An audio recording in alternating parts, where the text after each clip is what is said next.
dari kelas RB1 Manajemen. Di sini saya akan menjelaskan tentang perlindungan karyawan dalam dunia kerja. Di sini juga ada pendahuluan. Karyawan adalah aset utama dalam sebuah bisnis. Perlindungan karyawan mencakup hak kesejahteraan, keselamatan kerja, dan kebijakan anti diskriminasi. Bisnis yang memperhatikan kesejahteraan karyawan cenderung pilih produktif dan berkelanjutan. Selanjutnya juga di sini ada hak karyawan. Hak karyawan ada 5. Yang pertama ada upah yang lebih sesuai dengan UMR atau lebih. Yang kedua ada jam kerja yang wajar sesuai aturan ketenagakerjaan. Yang ketiga ada cuti dan libur, hak cuti tahunan, cuti sakit, cuti melahirkan, dan cuti lain-lain. Yang keempat ada jaminan sosial seperti BPJS Ketenagakerjaan dan Kesehatan. Yang kelima ada perlakuan yang adil, bebas dari diskriminasi dan pelecehan. Selanjutnya ada kesejahteraan karyawan. Yang pertama ada gaji dan tunjangan yang cukup. Yang kedua ada fasilitas kerja yang nyaman. Yang ketiga ada program kesejahteraan seperti asuransi, pelatihan, dan tunjangan pensiunan. Selanjutnya ada budaya kerja yang sehat dan inklusif. Selanjutnya ada keselamatan dan kesehatan kerja. Yang pertama ada lingkungan kerja yang aman dan minim risiko kecelakaan. Yang kedua ada penyediaan APD atau alat pelindungan diri.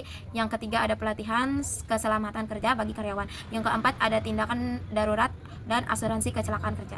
Selanjutnya ada kebijakan anti diskriminasi. Yang pertama ada larangan diskriminasi berdasarkan gender, ras, agama, usia, dan disabilitas.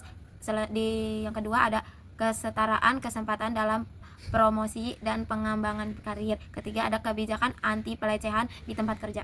Selanjutnya ada manfaat perlindungan karyawan bagi bisnis. Yang pertama ada meningkatkan produktivitas dan loyalitas. Yang kedua ada mengurangi turnover karyawan. Yang ketiga ada meningkatkan reputasi perusahaan. Yang keempat ada memenuhi standar hukum dan menghindari sanksi.